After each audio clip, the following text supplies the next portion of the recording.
Thank you for that warm introduction, and I feel very honored to be here today.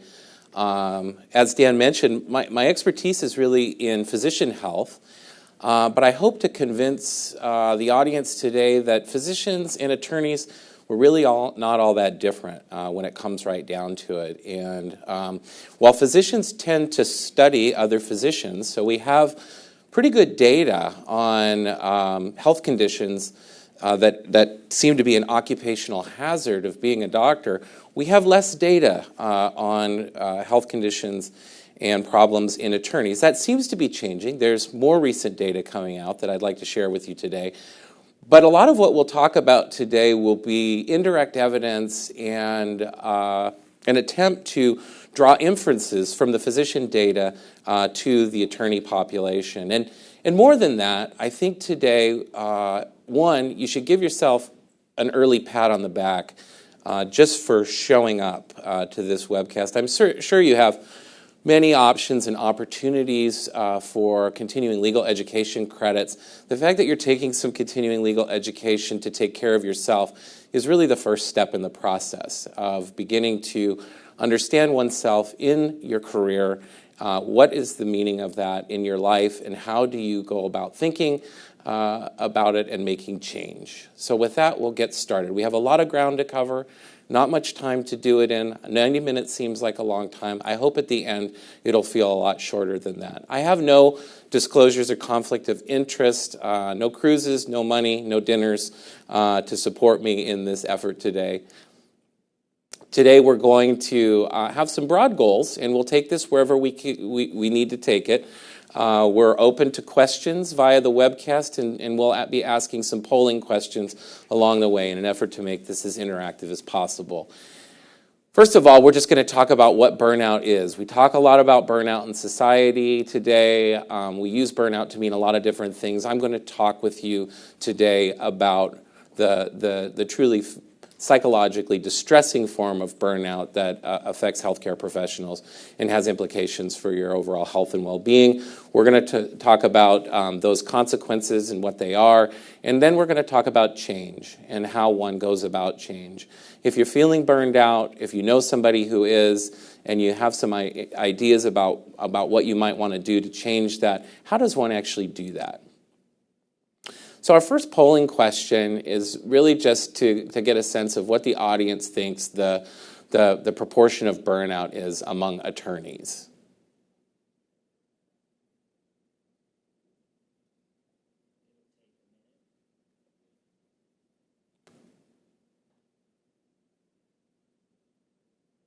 So for those of you on the webcast, take a moment to enter your best guess.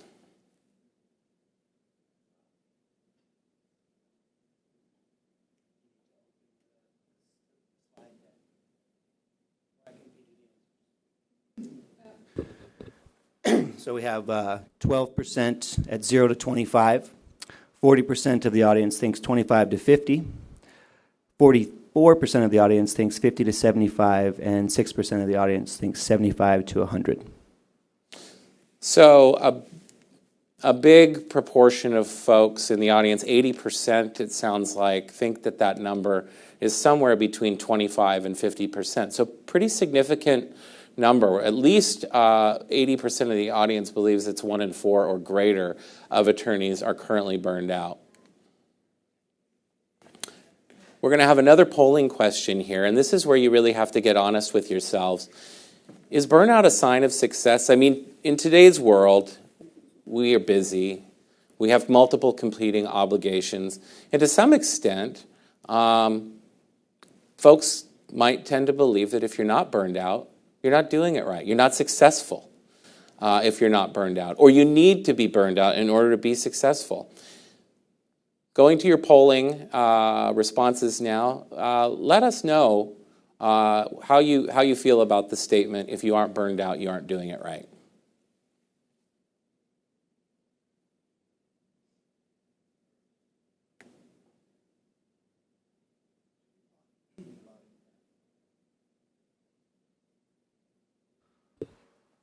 So 1% totally agree, 17% somewhat agree, 7% are neutral, 28% somewhat disagree, and 47% totally disagree.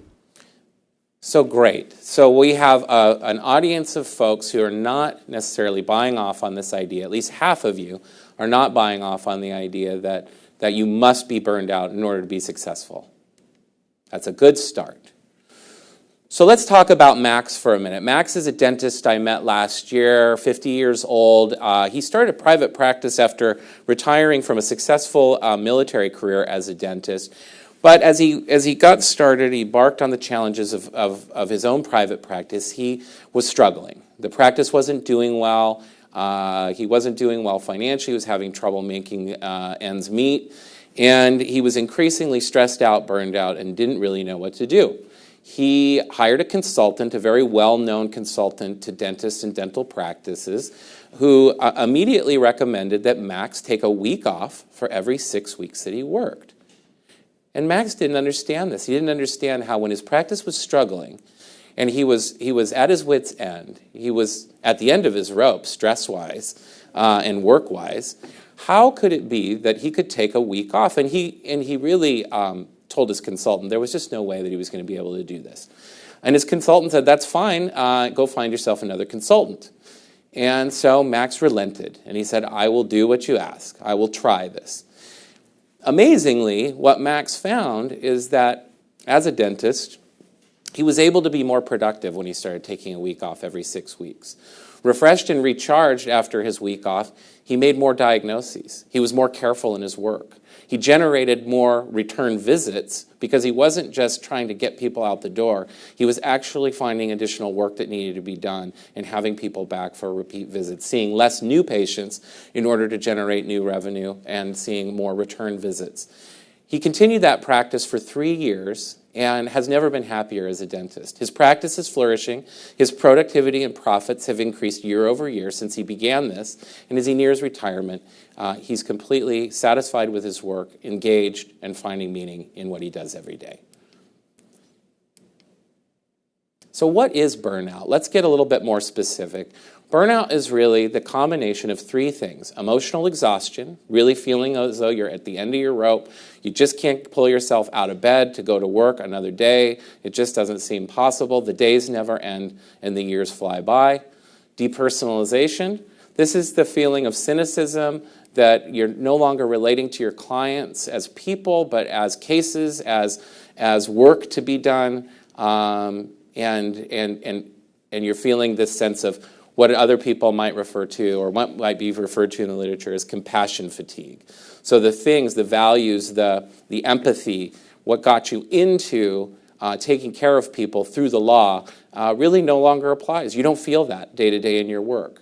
And then low personal achievement. And this low personal achievement is really what results in decreased effectiveness. So it's a feeling as though you're running through molasses. You're spinning your wheels. You're working as hard as you can, but you just can't accomplish the things that you need to accomplish. Maybe because systemic barriers in the way. Maybe because of other reasons. But the sense of low personal achievement compared to what you think you ought to be able to do. This is burnout. It's been operationalized by Christina Masloch, developed originally in 1980. It's been validated in over 30 years of research. It is the tool for studying burnout among healthcare professionals and others. It's a 22-item survey evaluating these 3 domains of burnout. And respondents rate frequency on a 7-point Likert scale. So there's 3 subscales, as mentioned: depersonalization, emotional exhaustion, low personal accomplishment. And it's normed to national samples of other professionals. So we know, as you will see in a few slides, what this inventory looks like in doctors, what it looks like in other health professionals, what it looks like in other professions. So the question is, that's great. We have this inventory. We have this research tool. But how do we recognize this in ourselves and others on a day-to-day basis? And really, burnout manifests in a number of symptoms, a number of things that you might experience or you might see in others.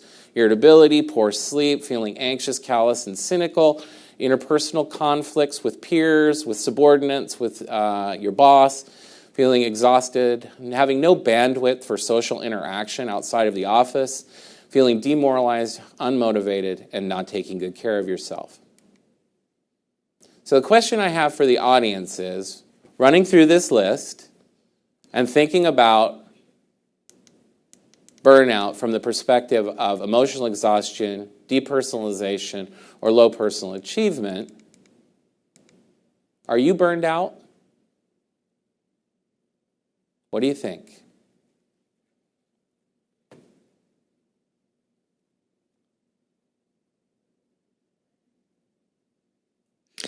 We have 28% saying yes, 42 no, and 29 saying maybe.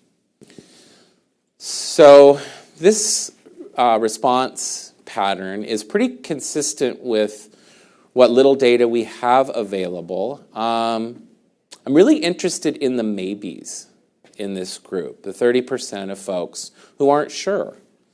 I'll take this opportunity to just tell a brief story about an attorney friend of mine who worked in the public sector and found herself increasingly pulled between the tension of work and family obligations, and particularly an elderly relative for whom she was charged with providing a fair amount of caregiver support.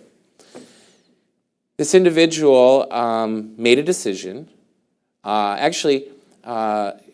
in coordinating with work, came to realize that really it wasn't working. She couldn't meet her dual obligations of work and family, and elected to take a sabbatical of sorts. So she resigned her position, and initially I think she was just going to take a few months off, just to kind of put some things in order. But as she in the ensuing weeks of her time off, she began, one, to decompress, to realize how stressed out and burned out she'd been. She actually texted me this morning because I think she's listening to the webcast on a plane, and she was telling me that she was going to be watching, and she did a self-assessment of burnout based on not how she's feeling today, but how she was feeling at the time when she left her position. And she told me that she scored very highly, clearly scoring in the burnout range, but didn't know it at the time. Was probably in the 30% of y'all out there who are maybes. This was where she was at the time versus where she's at now, with the benefit of perspective and the retrospectoscope.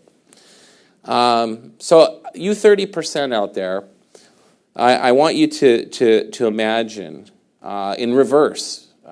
Try to imagine what it would be like to be like my attorney friend now, who is attending to her family. She was able to make it work out financially. She's attending to her family needs. She's traveling. She's spending time with friends. She's taken an inventory of what her values are, what's most important to her life, and she's living a life that's consistent with those values. And imagine if you were doing that, if you would feel differently, if you might feel better than you do today. She plans to return to law. She hasn't left the profession, but how she returns to law will no doubt be different based on this experience. So I know something about physicians and burnout, and we know that physician burnout is bad and getting worse. So in 2011, a large cohort of physicians were studied, and 45% were burned out. We restudied those, we not being me, but Shanafelt and colleagues at the Mayo Clinic. 6,880 some odd physicians were studied again, and the news was no better. In fact, it was worse. The blue bars being the more recent data of 2014, and the yellow bars being 2011. In terms of work-life balance, the situation is much the same. 48.5% of people were satisfied with their work-life balance in 2011, and only 40.9% in 2014. And we have this grid that kind of puts people in different specialties, different physicians in different specialties, in terms of where they're of burnout versus work-life balance. And Obviously, the further you are over on the right, the more burned out you are, and in the lower right-hand corner, the less satisfied you are. So really, the red box is the folks that are really at high risk, and the folks in the upper left green box are really at the least risk, at least in the health profession, for struggling with issues of burnout and work-life balance. What does this tell us? This tells us that burnout is a function not only of the individual, but of their environment, of the particular work that they do day to day. And I think that's probably true of attorneys as well. I think all attorney work is not equal in terms of its predilection for burnout. I'm not an expert on this topic, but perhaps as you think about it, you could identify some groups that you might see falling into these various boxes. When we looked at, or when Shanafelt looked at burnout among physicians currently versus age and education, or age and employment matched population controls, the odds ratio was 1.36 for burnout versus the general population. So that's a 36% increased chance of being burned out if you're a physician compared to the general population. And an interesting trend, in the general population, higher levels of education are associated with less burnout in everyone except medical professionals. This slide demonstrates a couple of different principles, one that I will get back to towards the end, but it shows us by inference that other medical professionals besides physicians also struggle with fairly high rates of burnout. Dentists in the UK, probably 25% or higher. Veterinarians in Finland, close to that of physicians, and then physicians in the United States based on the Shanafelt 2011 data. Now, also pay attention to the Washington Physician Health Program participants bar, which is much lower than the other bars, which is interesting, right? Because these are participants in the program that I direct who have come to us because they are having some health-related issue. These are physicians who aren't just troubled, but by the time they get to us are in trouble. Something has gone wrong professionally for them, and they've been referred to us to identify any impairing health condition, treat it, and monitor it over a period of time. So we've talked a little bit about physicians. What about lawyers? So if you go into PubMed, which is the major database engine for looking at publications on medical literature, publications on burnout or on any health-related condition, and you search on burnout and attorney, you get all of 11 citations. I could probably search on Coca-Cola and dog feces and get more hits than I got for attorneys and burnout. Burnout and physician produces nearly 1,900 citations. In other words, physicians tend to study themselves, but the literature on attorneys and burnout is conspicuously absent considering the level of stress that attorneys experience and distress, which we'll be talking about in the upcoming slides. In contrast, if you search Google for burnout and attorney, you get almost 400,000 hits. So let's talk about indirect evidence that burnout is probably a significant problem and causes significant problems in attorneys. Is there a question, Sean? I had a comment from online that about your previous slide, looking at professional burnout globally, and the comment is professional burnout is cultural. What are we doing to change the culture in this country? And it shows that the other countries have a much lower burnout rate than the U.S. I would absolutely agree with that. So if one of the themes that folks can take away from this discussion is that burnout, we risk blaming the victims when we talk about burnout in clinical pathological terms and suggest to people that there are things that they should do to fix themselves. But that contrasts with the notion that we as individuals, me walking out of this office today trying to decide whether I should go to the gym, that's something I have control over. I don't have control over the larger culture. maybe in some small way, maybe through advocacy, maybe through political involvement, I can engage.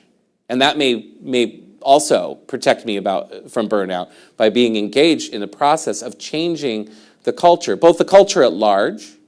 We're a work culture. We're a work-driven society. So no doubt we have different risks for burnout when we think about the number of hours in a standard work week in the United States versus other countries, or we think about how we allocate sick leave for taking care of our relatives and friends. These are issues that are of paramount importance when we look at the corporate work culture, when we look at the expectations. As we move ahead, you'll see that there are a number of factors that have to do with the environment. And it's really this interaction between the environment and an individual that produces burnout. So I don't want folks to hear that if you're burned out, there's something wrong with you that you're burned out. You've probably just found yourself in an environment that is highly conducive to generating burnout, and you're having an understandable response to that environment. So we know that burnout is correlated with depression and suicide in physicians. That's relatively uncontroversial at this point. And we know that lawyers are 3.6 times more likely to be depressed than non-lawyers, including physicians, because physicians are actually only depressed at the same rate as the general population, whereas attorneys are much more depressed. They are the most depressed occupational group in the United States, and they rank 5th in the incidence of suicide by occupation. That changes year to year a little bit, but generally very high rate of suicide by profession. And they're 4 times more likely to kill themselves than physicians, who are 2 to 3 times more likely to kill themselves than the general population. So significant risk of depression and suicide in attorneys. So the question is, to what extent is burnout a prodrome to or participating in the development of depression and suicide in attorneys? And I don't think we know the answer to that, but seeing the relationships between those things in physicians, it's a good bet that there is a connection. We did have a question about piecing apart the burnout symptoms from depression symptoms and understanding the difference. If you could elaborate a little bit, that would be great. Well, they're very similar, and there's a lot of overlap, and there's a lot of debate in the literature about sort of the operationalization and conceptual analysis of burnout, and how do you differentiate the two. I think that that my answer would be depression is really characterized by a couple of different things that you wouldn't necessarily see in burnout. One is burnout is not necessarily something that should impact your ability to function on a day-to-day basis. So functional impairment is really, for any psychiatric illness, it's really what distinguishes it. So we all have symptoms of psychiatric disorders from time to time. What distinguishes having a psychiatric disorder from not is the severity and the functional impairment and the level of functional impairment.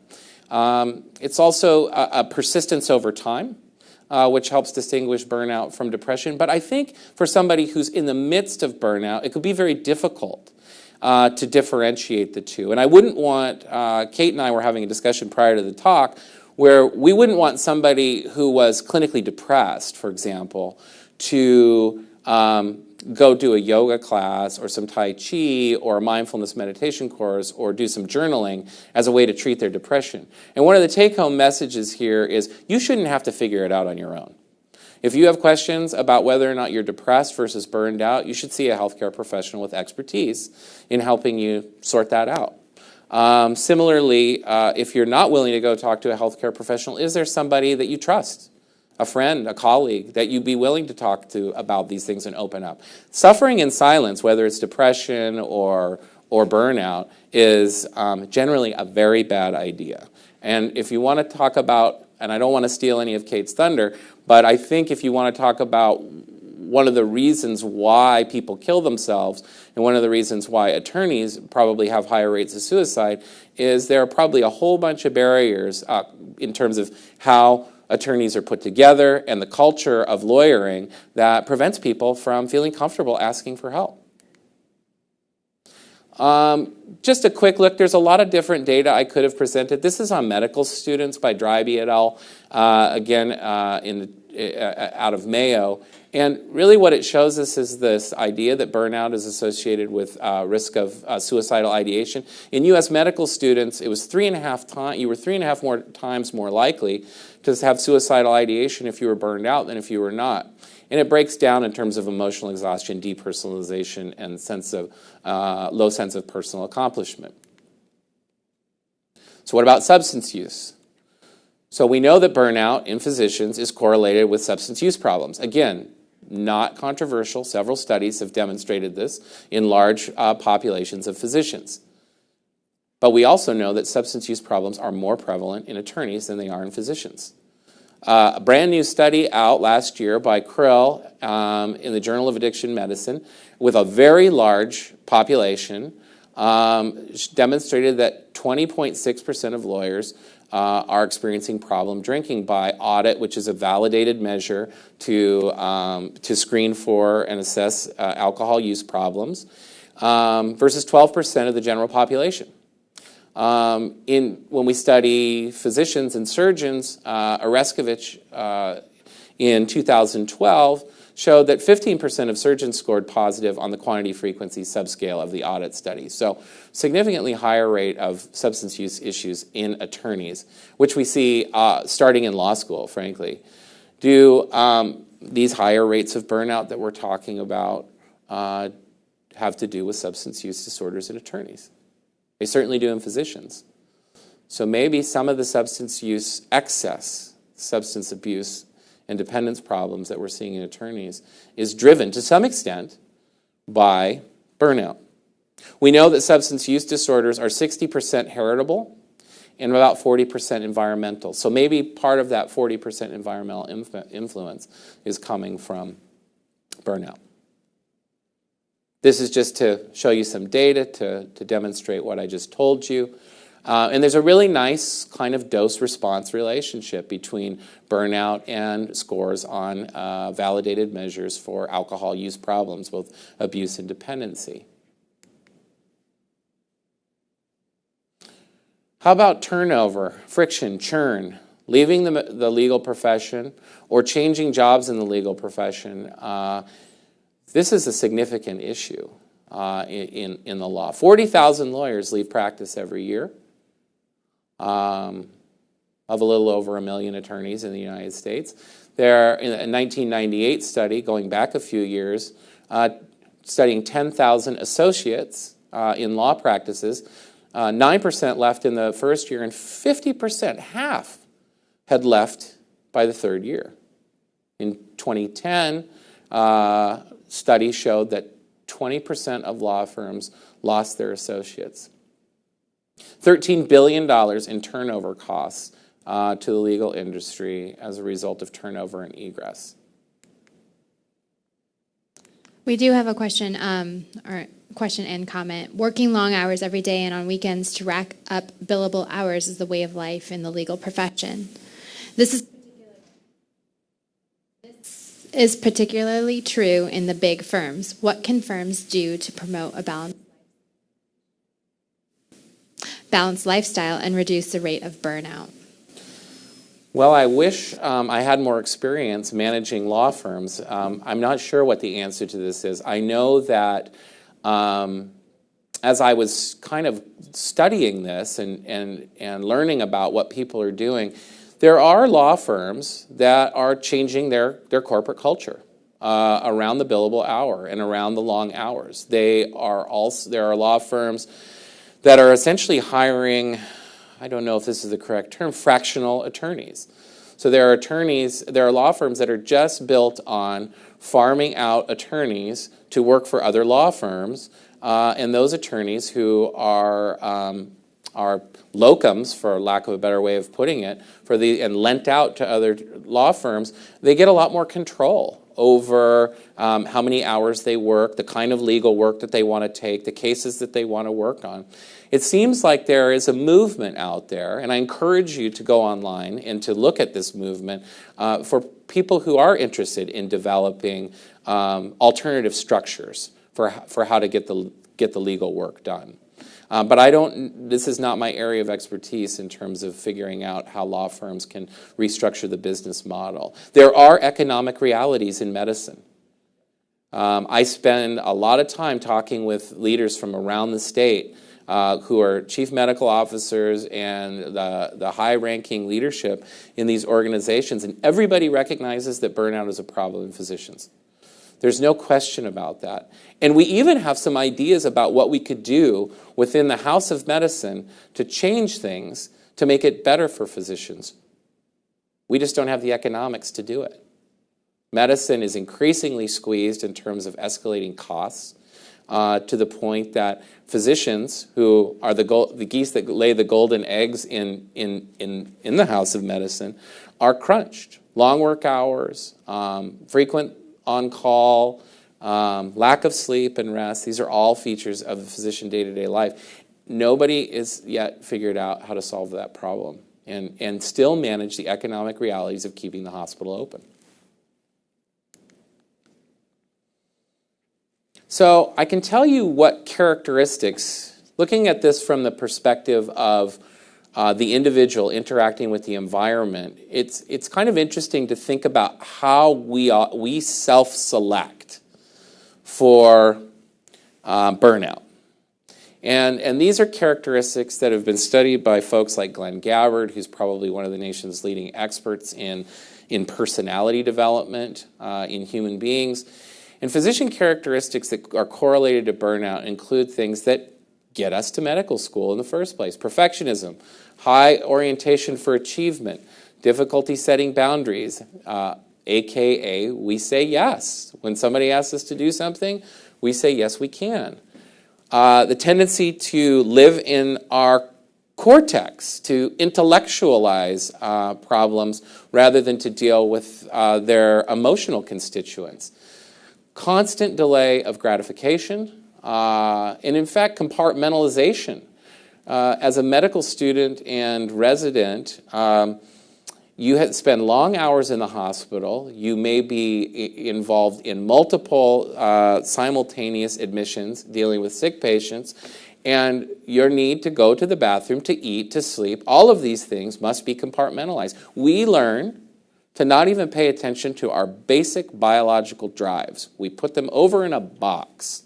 So we become very good at not being attuned at all to even the basic biological signals and emotions that would characterize normal response to stressors. So you can imagine the intern in their first year of residency being called to a code with a patient who's dying in front of you, and you have to act, you have to perform. You can't be waxing philosophic about your emotional reaction to the fact that an individual, human being, is dying in front of you. Airway, breathing, circulation. We have mnemonics to help us stay focused on maintaining performance and compartmentalizing our emotional experience to traumatic events. And finally, materialism, the drive for more. And we'll talk about that. Somebody had a comment about culture. Do we live in a culture where we have a drive to success and to more? It's characterized by attaining financial security, bigger, better toys, material possessions. So this is another slide to sort of prove to you what I've already said, which is like attorneys who have long hours and are slaves to the billable hour, physicians also are slaves to the clock, working long hours and having long nights on call, and there's a nice dose-response relationship between how much of that you do and how likely you are to be burned out.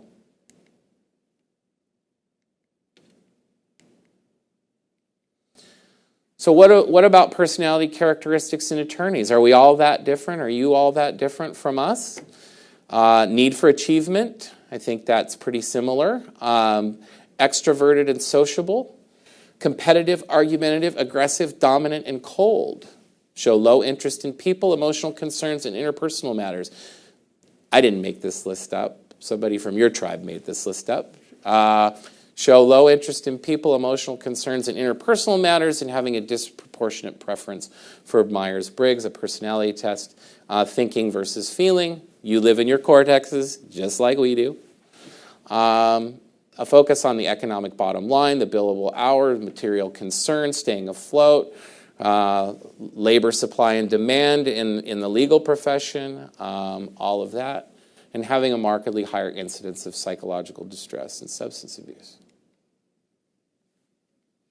We have a comment online, or a question and a comment. Are there studies or information comparing lawyers' rates of self-reporting of burnout to other professions?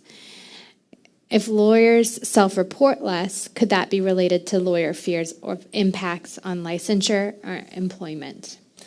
Well, I'm not aware of any specific studies about this in lawyers specifically related to burnout, but I think probably there are studies in attorneys that look at things like reporting depression or reporting thoughts of suicide or reporting substance use problems, in which fear of professional consequences is absolutely a barrier to seeking appropriate help and assistance. And that's certainly true in physicians as well. It is absolutely, probably, if you were to name one thing that physicians are afraid of in seeking care, it's having to answer in the affirmative on a credentialing or licensing application that they had sought or received care for a mental health problem, and the road that will then take them down with regard to the licensing authority in various states, which are all different and unpredictable. So we think this starts in law school, really. So law students self-select to be lawyers based on qualities that are part of their wiring. But upon entering law school, we see this healthy warrior effect. We see this in the military. I came from the VA, and we talk about the healthy warrior effect, where individuals who have history of military service and veterans on a number of health measures tend to be healthier than the general population, but in critical areas, maybe not so much. Suicide being one of the areas. Why doesn't the healthy warrior effect translate to suicide being a protective factor in suicide? Entering law students are psychologically healthy, as are entering medical students, and like medical students, that begins to decline as the years of law school progress. 20 to 40% have a psychological dysfunction, psychological distress that's significant. May not be a psychological disorder, but there are prominent signs on standardized tests showing that these individuals are suffering psychologically. And it's beginning early at 6 months in law school, and it continues and increases in the second and third years. And we know in comparisons of lawyers to medical students that lawyers in law school are actually more distressed than physicians are in medical school, which is saying something. This is my boy. He's got his burnout gear on. Trying to deflect anything that might come his way that might hurt him.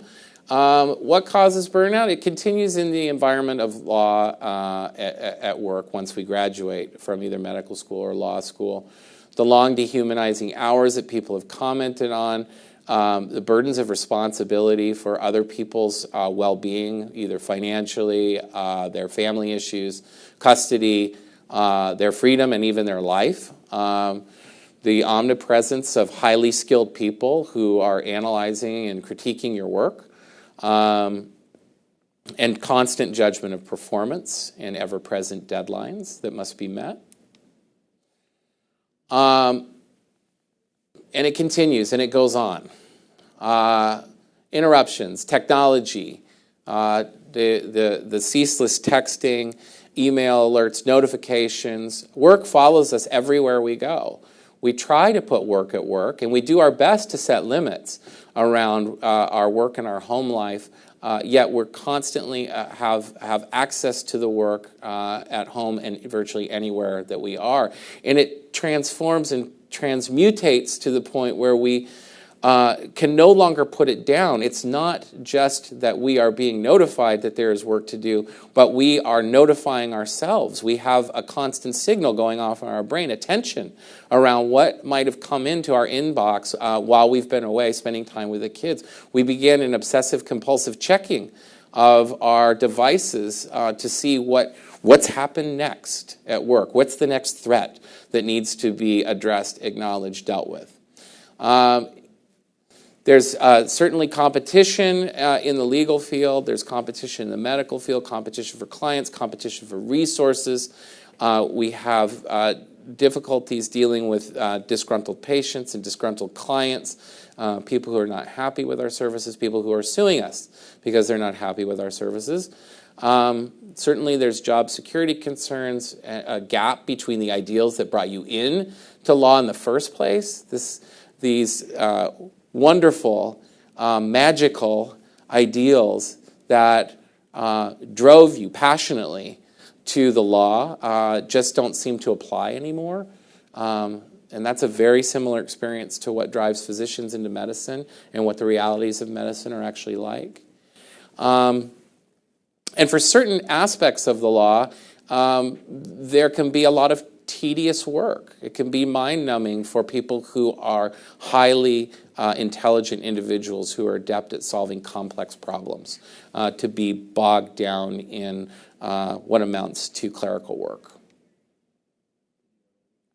So online polling, again, what do you think amongst the people who are in the viewing audience contributes most to stress or burnout in your current practice?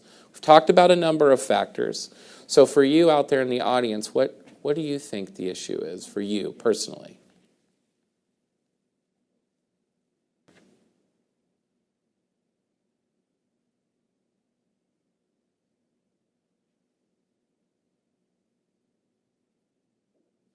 We have results coming in. 33% say the unreasonable demands and the long work hours / billable hour. 25% say adversarial nature of the work. 15% say economic pressures, and 11% say client demands. And 15% say unrewarding work. And that is incredibly encouraging. Because if the numbers were reversed and most people were saying that the work was unrewarding, I'd say the profession is in trouble. But the fact that the work at the end of the day for most people continues to be rewarding means that there are opportunities for change. There are opportunities to stay engaged in legal work that will provide reward. But there are issues that need to be dealt with. And clearly, the number one issue for folks is unreasonable demands and long work hours. You guys are not machines. Or if you are machines, you're machines that need routine maintenance. If you take your lawnmower out every season and try to mow the lawn without ever taking it in for routine maintenance, one of those springs, it's not going to start when you pull the cord. And human beings are no different. We sacrifice routine maintenance all the time to maintain performance now. We're performance driven. Perform, perform, perform. I did have a few comments coming in outside of the polling options. Some people said lack of creativity or room for creativity was a reason for burnout. Economic pressure, pressure from partners. Just wanted to share a few of the other ones that came in through. Yeah, I mean, highly intelligent people want to riff. They want to improvise. They want to have the flexibility to innovate. And when that is not available, that is stifling for highly intelligent, highly creative folks. So I think that's an interesting comment overall, is the degree to which your work allows you some control. And we're going to talk a little bit about the relationship between control and burnout in a couple of minutes. But not having control over sort of the structure of day-to-day work or the options available in terms of solving problems can really be demoralizing. I'm not sure. Oh, it's working again. Somebody's controlling my ability to advance beyond the polling questions. So as I've been trying to emphasize in these last few slides, the work environment is really important. And Maslow, who developed that burnout inventory, and Leiter, her partner in crime in the 30 years that they've been doing burnout research, have gone the route of really organizational psychology in terms of trying to understand what are the functions of work that really seem to drive burnout. How can we break work down in a meaningful way to begin, if we were to, as a firm, for example, take an honest look at the way that our culture operates and the demands that we place on people, how would we go about a reasoned analysis of our work environment to begin to identify those high-value targets, the low-hanging fruit, to begin to make changes that would help improve the work life of our employees? So workload, clearly a huge issue. You know, it's a treadmill. How fast is the treadmill on? I don't believe, however, that productivity cannot be high and not have burnout. Human beings are very responsive to positive reinforcement. So in a highly rewarding, reinforcing environment, people, like attorneys and physicians, can produce at a very high level. And I think this is a mistake to believe that there's a limit on this, or that the workload demands need to come down in order for people to be happy. The nonsense, the hassle factor, the grinding nature of each turn of the wheel has to be reduced or eliminated, and the rewarding aspects of legal practice have to be emphasized in order to get attorneys to produce at a high level and to continue to do it. Highly rewarding work can be generated at a very high rate if it's highly reinforcing. Does that make sense? Control. Control is a huge issue. Learned helplessness is based on control. If you take a cage and you do something really mean to dogs, which is shock one side of the cage, the dog will move over to the other side of the cage. If you electrify both sides of the cage on the floor, the dog will move around for a bit trying to find the place on the floor that isn't shocking its feet, but eventually it'll just lay down on the electrified floor. Lack of control induces in us a sense of helplessness, that there's nothing that we can do about our situation. So take a high workload environment where each turn of the wheel has this grinding quality on us in terms of emotional exhaustion, in terms of demoralization, and then give us no control in that environment. And it's just a classic setup for burnout. Going again back to this issue of engagement and reward, if the work is not rewarding and we can't find ways to make the work rewarding, it's going to be problematic. Are the rewards at the work fair and commensurate with the level of effort that was required to achieve a certain goal or a certain outcome? What's the community like within the workplace? To what degree are unresolved conflicts endured? How does the organization deal with conflict? How does it use conflict interpersonally amongst individuals within the organization? How does it use conflict productively to generate solutions, to resolve problems, rather than allowing resentments and undercurrents of hostility to exist in that environment on a day-to-day basis where nothing gets resolved? And fairness, perception of fairness being more important than reality.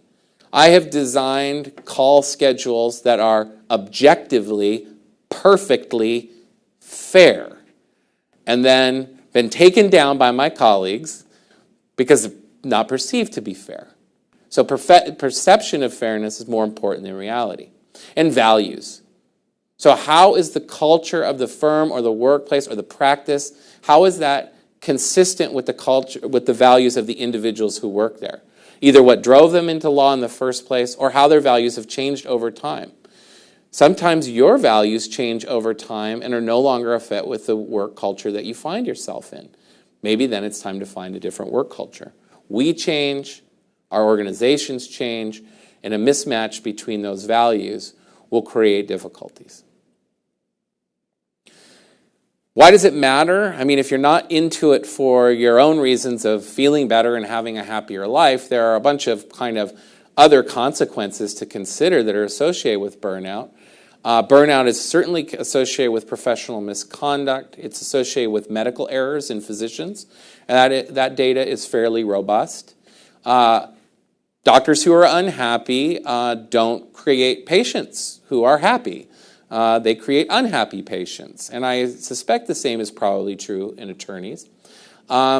Getting people to do what we want them to do is harder if we're burned out than if we're not burned out. And if we're not taking good care of ourselves, our clients and our patients will not take good care of themselves either. There's a whole literature that shows that, for example, doctors who don't smoke are more likely to recommend non-smoking to their patients. Doctors who engage in exercise and other healthy behaviors are more likely to recommend exercise and healthy behaviors to their patients.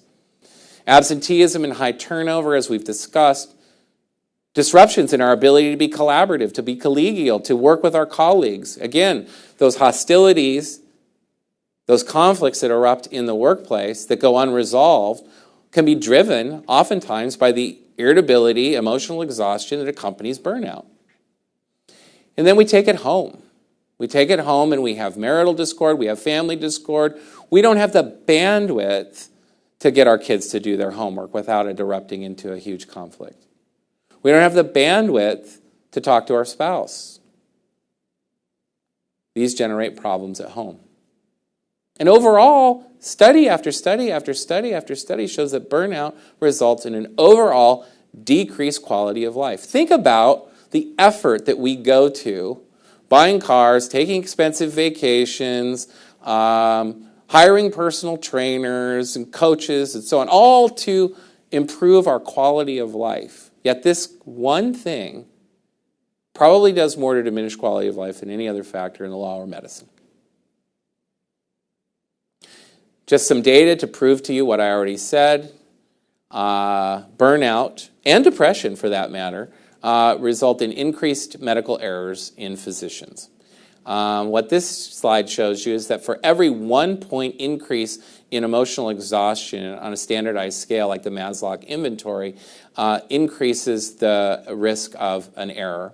And that's true for all of for increases in depersonalization, for decreases in personal accomplishment, and certainly depression having the highest risk for increasing medical errors. And again, dose-response relationships, looking now specifically at high emotional exhaustion and the percent of major medical errors in the prior 3 months. Polling question, and then we'll take a question while people are doing the poll. This is really focusing on function now. To what extent is stress or burnout negatively impacting your ability to function at work or at home? While we wait for people to respond, I had a few people commenting about whether or not it was possible to experience burnout during the job-seeking experience, when they're looking for a job over and over again. So they're not even in the profession right now or actively practicing in the profession, but would you treat burnout or depression differently in that case? Well, I think burnout can really come at any time. It's not, we talk about it in the context of work most often, but I think that a stay-at-home mom with multiple caregiving needs and obligations can become burned out. That's a job. Finding a job is a job. So there's no reason why you can't be burned out just because you're not employed. And I would say that the things that one might do, which we'll be getting to shortly, would apply in any circumstance in which you find yourself burned out. Thank you. So the results are coming in. So stress and or burnout negatively impacts my ability to function at work or home. 3.5% said never. 16% said rarely. 56% said sometimes. And 24% said often. So almost 3/4 of the audience of a good sample size, Dan tells me 1,600 registrants for the webcast, 75% are talking about stress or burnout negatively impacting their life in some way. That's pretty impressive. I think we should get to some of the things that people might do to begin to change this.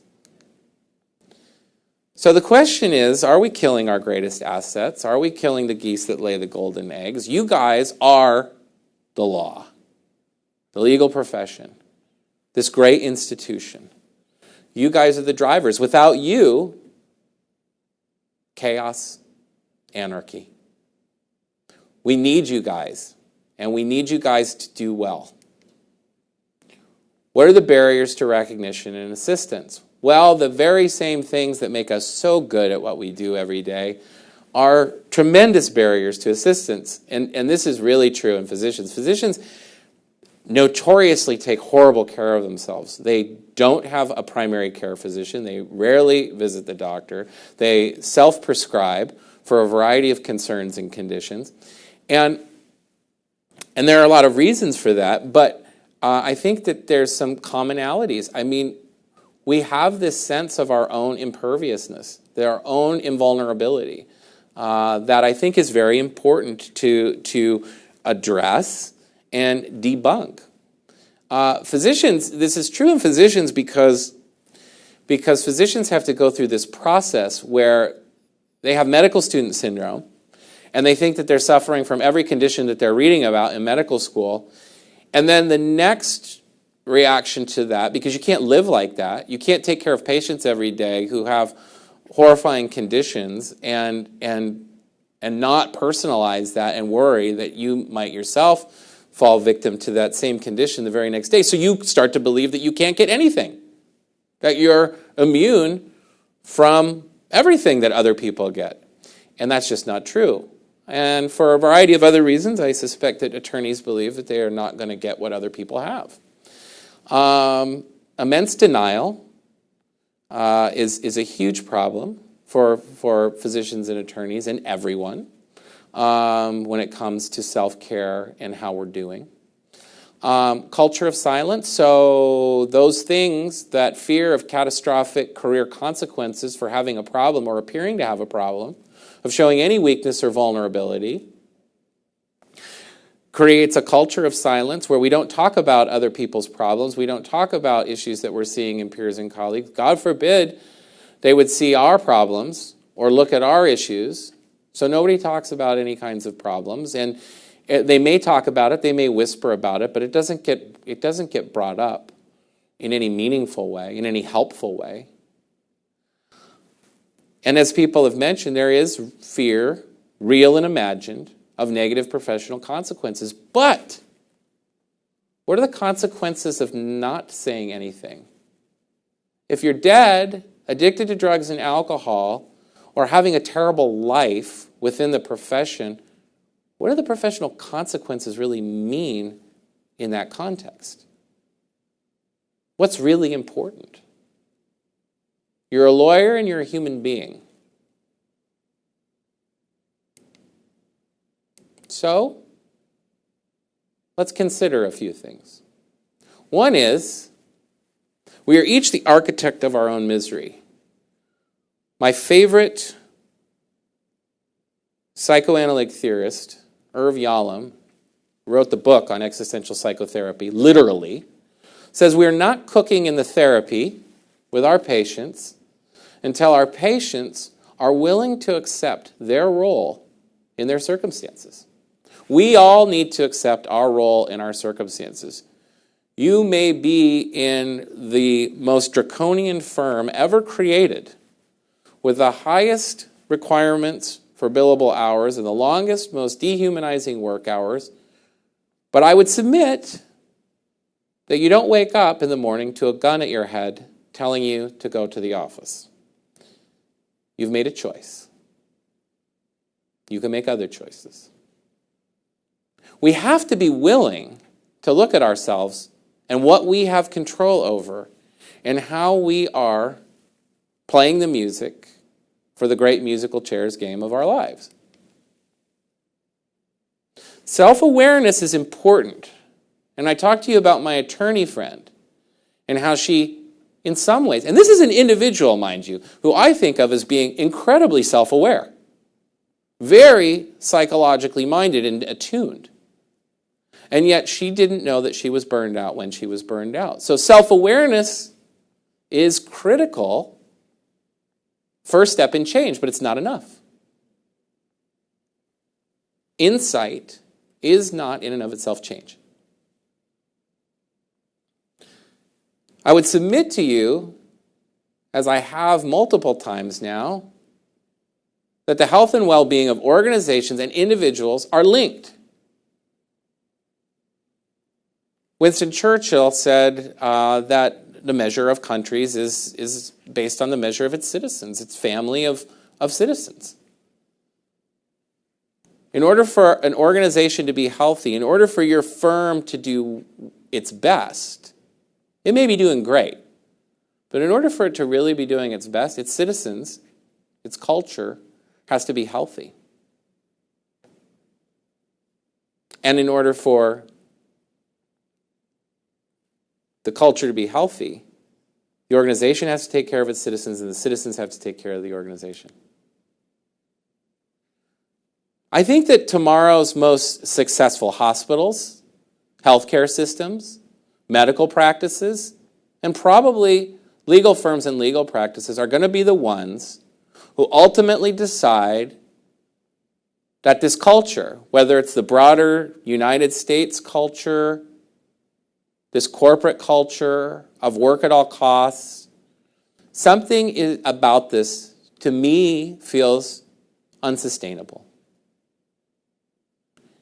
And the cracks are forming, certainly in the medical profession, certainly in the legal profession. The cracks are forming and showing. How long can this go on? How long until something has to change? I think that the best firms are going to be the ones that recognize this and begin to recruit and retain the highest talent for the lowest cost.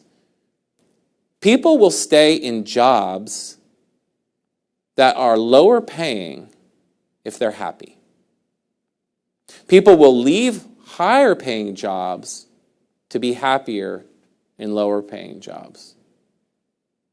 So money is not the issue. In medicine right now, we're in this crazy scheme where healthcare organizations are competing to get in-demand physicians, and they're competing on salary, and they're subjecting them to work conditions that are unsustainable. Doesn't matter how much you pay somebody. At the end of the day, if they can't do it, they can't do it. And if it's inhuman, it doesn't matter. Most of your best performers are not going to be able to do it. We lose good people who can do good work for us by virtue of the fact that we push them too hard. So this is my wife and I at our recent yoga class. I'm kidding, of course. There's a lot of talk about balance, work-life balance, balance. We need balance. I think balance is kind of nonsense. I don't think we have balance. I think we have constantly shifting and evolving priorities, and what we need is focus. We need focus to stay on track, to focus on the most important priorities in the moment, and to rotate those priorities around the wheel in some way so that we're able to attend to multiple competing priorities, give them the attention that they need, and move on to cover the things that matter most to us in life. At certain times in your life, family is going to have to be your focus. You're going to have a kid or a relationship or an ailing parent who's going to need more of your time and attention, and that's going to need to be a priority. And focus will need to shift away from work. When your kids are young and developing, you may need to be spending more time doing that and less time on your work. But your kids will grow up and they'll leave the house And you'll reinvigorate your interest in your career, and work will become more of a priority again. We can't have it all. That's a myth. You can't have it all. You can't have it all and do it well. You can have it all and do it all a little bit badly, but you can't have it all. So let's quit holding ourselves to this unrealistic expectation that we can do everything well if we just figure out the magic formula. Because there is no magic formula. Life is stressful with multiple competing demands, and we can't do everything well all the time. Sometimes it's just got to be good enough. Sometimes it's just got to be career's good enough, because right now I've got to be focusing on other things. We had a comment on that line. How can we, asking for tips, and how can we deal with unnecessary stress that we subconsciously create for ourselves when they're tasks that, even if you're aware that they can wait, and there's no urgency to respond right away, there's that stress to deal with it, and that inability to move on until that's taken care of. Oh my gosh, this is so my life. There's always, I work, nobody calls me because there's a good day going on at the office. Like, I get a call because, surgeon has shown up at 2 o'clock in the morning in the OR with alcohol on breath. Or, something bad is happening somewhere with some physician who needs an intervention or some help right now. Or, an attorney's calling me about a client that I'm working with, or you name it, or. There's always something. There's always something I can do. And I'm going to get to the tips. The tips are coming, I promise.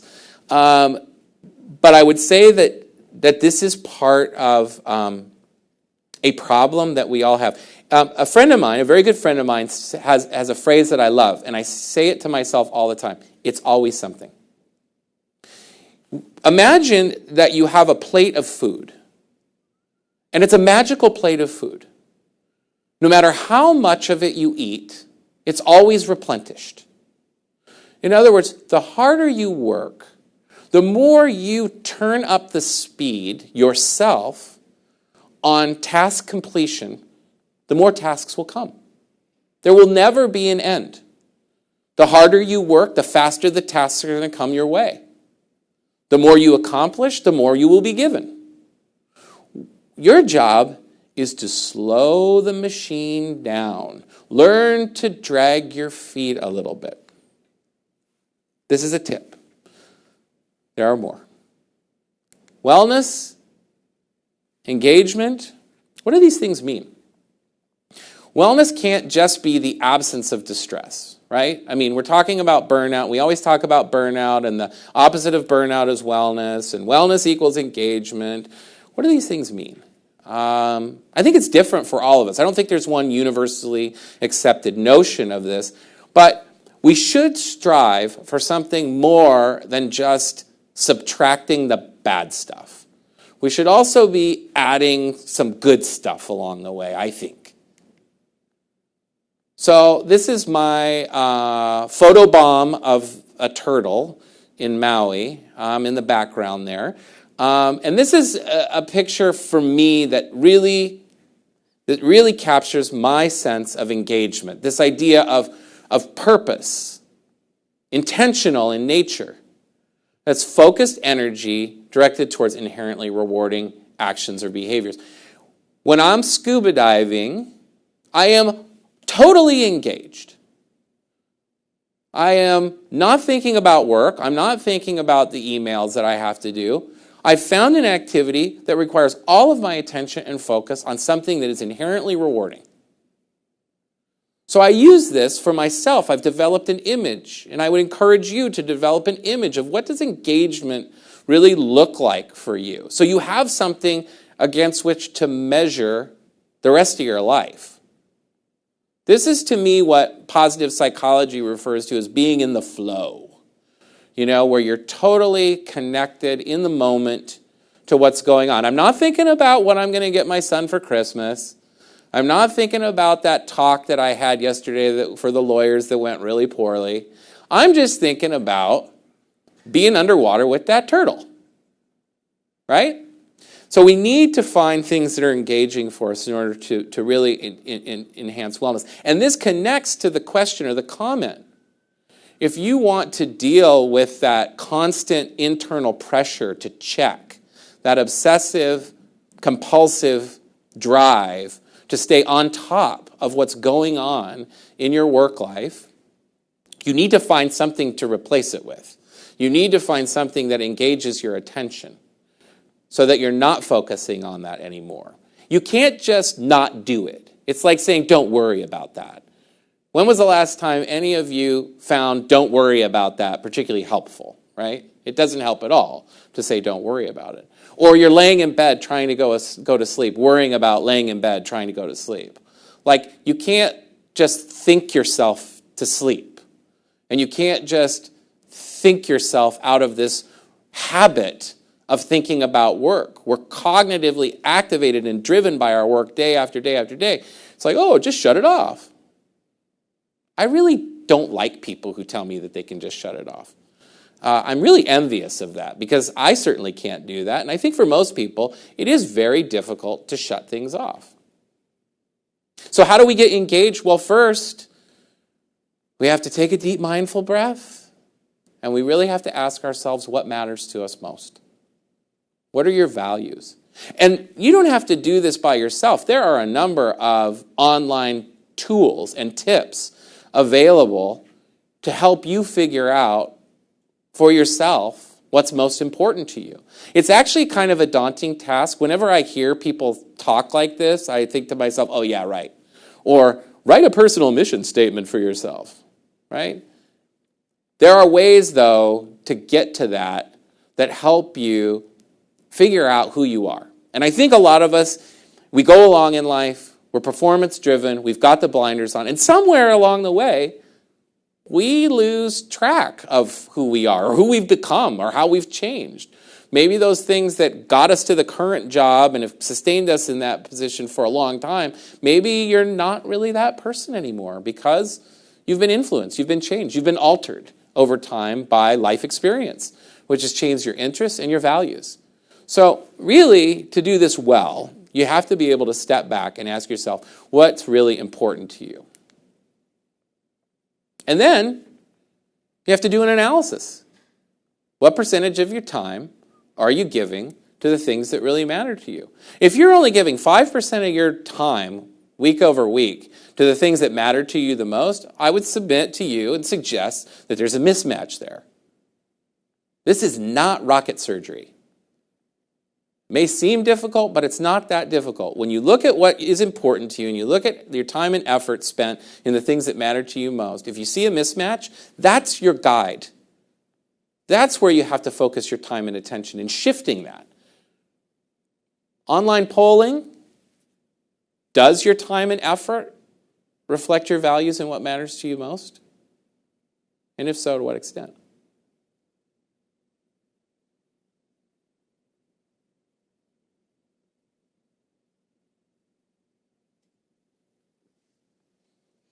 Just give it a little bit longer, but I'll read out the question. Does your time and effort reflect your values and what matters most to you?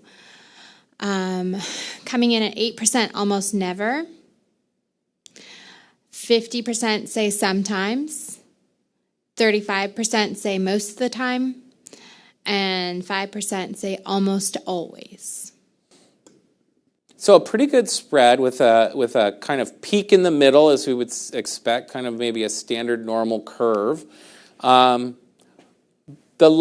scale, however, is a little bit misleading, right? Because what does sometimes mean? Big bunch of people out there who say that their time and effort is consistent with their values and what matters to them. Sometimes. So there's a big gulf between sometimes and almost never, right? So we would expect almost never to be low, but we're probably not maximizing our satisfaction in life if the answer is sometimes. And if it's most of the time, you still got room to improve, right? Because you want to maximize this. You want to drive towards almost always. Most of us won't get to almost always. I'm envious of the almost always is out there. You're doing it right. And we have something to learn from you.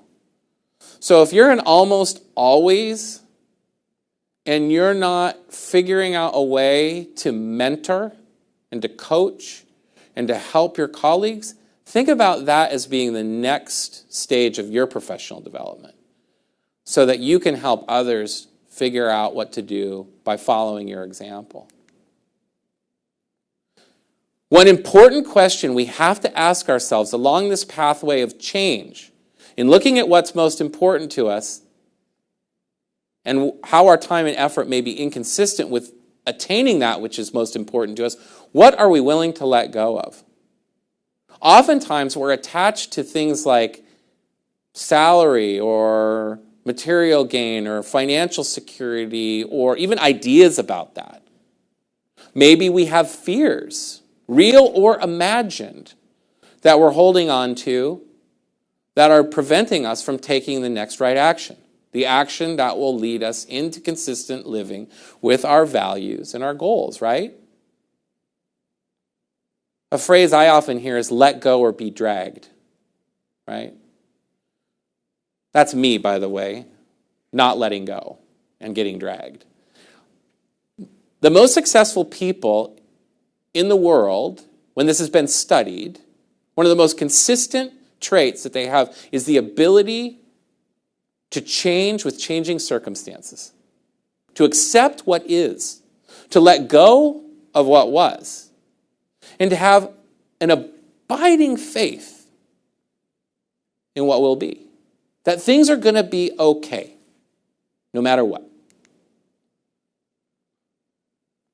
Transformation, change, what's in your direct control? These are the things to focus on the most. Sometimes it's just, what are you having for breakfast? You have to start simple, you know? What do you want to change? As you think about your values and you think about what's most important to you, if you think about all those past New Year's resolutions that never really worked out, what is it that comes up as a theme? Is your physical health okay? Are you taking care of the fundamentals? Diet, exercise, sleep, family, relationships. Where's your neglect? Where's the thing that you beat yourself up about on a regular basis because you're not consistent with your ideals? These are ideals. Progress, not perfection. What is your plan for change? If you don't have a plan for change, change isn't going to happen by magic. You know, when I was in private practice, patients would come see me every week. And they would come in and they would have the session and they would come back the next week and they would have the session and we would do this for years. And they'd say, Doc, don't feel like I've made any changes. And I'd ask them, well, what have you tried? Well, I come and see you every week. Coming to see me every week and spending an hour in the office developing insight and analyzing the patterns, the causes, and the consequences of these problems doesn't do anything. If I go to physical therapy for my bum shoulder and I go see the physical therapist for an hour every week and my shoulder doesn't get better, it's probably because I'm not doing the exercises outside of the physical therapy appointment. You have to have a plan to implement. And you have to know in advance all the different things that are going to go wrong with your plan. So if I'm going to start an exercise regimen, I need to know all the things that all the barriers are going to come up. Too much work, not enough time, you name it. You know the list. You know the list of all the things that have gotten in the way of your attempts to change. And you need to develop what you're going to do in advance to address those barriers. When I started an exercise program 2 years ago, because this has been the worst thing for me, the hardest thing for me to sustain. I'm a constant starter and stopper when it comes to exercise. Not constant because I'm stopped more than I'm started, so I haven't been able to maintain continuous exercise.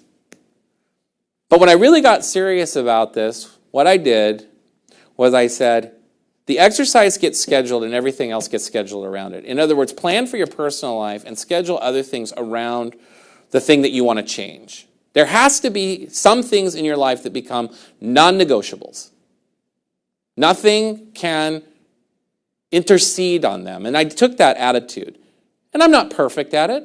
Life happens. Sometimes you can't make it to the gym. But I put in place a plan. And I put in place some measures to prevent this from happening. One of the things that I did is I asked for help. I actually hired a trainer, which I had a very difficult time justifying financially, which in turn is one of my barriers, right? So I have this rationalization that I can't afford to hire a trainer. Who can hire a trainer? Like that's such a luxury, so on and so forth. But nothing else I had ever tried before, and I knew that if I had a trainer that I would meet my obligation and go. So I said, I'm going to try it. I'm just going to try it to see how it goes, right? So I did that, and my trainer helped me, and by gosh, I kept going. I had an accountability partner. I had somebody that I engaged in my program of change that would make me accountable to myself and to my goals. Of course, one of the first things a good trainer does is say, what are your goals? I had no idea what my fitness goals were. Fitness goals? I want to look like $1 million. That's my fitness goal, I didn't know. I didn't have anything. We worked that out. Self-help is an oxymoron. It's like jumbo shrimp, military intelligence, emphasis on moron. You cannot really help yourself. There are lots of self-help books. They don't really work without engagement with others. Whether it's through an accountability coach, which doesn't have to be a professional, doesn't have to be a trainer. It can be somebody at work that's willing to start counting calories with you, or who's willing to work with you on managing hours or focus. There are a number of things that you can do to develop a plan. Greater Good in Action is an excellent website. It's referenced in your course materials, and they actually have, dozens of change plans that you can look at that tell you what's the quality of the evidence, what does the change produce, how do you implement it, and gives you a way of tracking it for yourself so that you can have some way of going back and looking at your progress over time. At the Washington Physicians Health Program, we also help people with this idea of focus and engagement through mindfulness-based stress reduction. Mindfulness-based stress reduction is an empirically validated intervention for burnout in physicians. Our 5-week seminars are well attended, highly rated, and what they do is they help people develop this ability to turn off. When you practice mindfulness-based stress reduction, you learn it is really a pathway to developing a mindfulness practice or meditative practice. If you think that you can't meditate, you haven't been properly trained. Everybody can meditate. It's been around for 3,000 years. There aren't very many things that have been. So there must be something about it that works, or it wouldn't have hung around that long. That's the evidence that you need that meditation can be helpful to you. Paying attention in a particular way on purpose, in the present moment, non-judgmentally. Learning to use these techniques will produce these miraculous benefits. There is magic in doing something. Try meditation-based practice. Look at the Calm app that's in your course materials, or the Headspace app that's also in your course materials. These are things that can get you on the pathway. They can be part of your plan to make a change so that you can focus. When you start meditating, you start being better able to figure out what your values are and what's important to you. When you start meditating, you find yourself less distracted and better able to focus on what it is that you're needing to focus on in that present moment. You're able to switch among competing priorities more effectively and more efficiently. You can go to Mindfulness Northwest yourself and sign up for a variety of their courses. They have one-day workshops so you can stick your toe in the water and see if it's for you, and they have more extended seminars, and I highly recommend their services. So, into action. Write down 3 things that you'd like to change that are reasonable, attainable, and consistent with your identified goals and values. Do it. You're sitting at your desk right now out there in the internet world. Write it down. Write down some things that you think that you could change that are reasonable, attainable, consistent with your values. Don't do things that you can't do. Do things that you can do. The stuff that's in your direct control. Pick one, just one thing that you'd like to succeed at. Pick that one thing, make an implementation plan, anticipate roadblocks, identify your accountability coach, figure out what your milestones are that you're going to reward yourself with, because you have to put in rewards along the way. So figure out, if I exercise for X number of weeks, months, years, this is what I'm going to do for myself. This is my reward. This is my treat. Build on successes and get back up when you fall down. That's the hardest part. It's not the falling down in life. It's the getting back up, dusting yourself off, and continuing. Life is a marathon, not a sprint. So if it's exercise or if it's any other change, get back up. We're out of time. I don't know if the webcast has been cut off at this point. I will say that it's important to look at Bronnie Ware's work with the dying as we prepare to part our ways, and you are looking at what matters to you most. Bronnie Ware worked with dying patients for years and called these 5 top regrets of the dying. 1, wishing that you lived a life that was true to yourself, not the life that others expect of you. 2, wish I didn't work so hard. 3, courage to express feelings. We stifle ourselves so that we can be accepted by others without figuring out who we really are and expressing that in its truly authentic form. We wish that we had stayed in touch and connected with our friends and the people that matter most to us in life. I wish that I had let myself be happier. As you look in the rearview mirror of your life,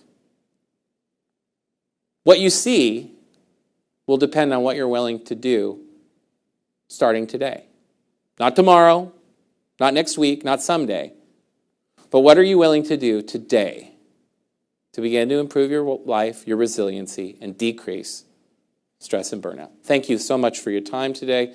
It's been truly an honor and a privilege. Thank you for the great comments and the polling. Very informative.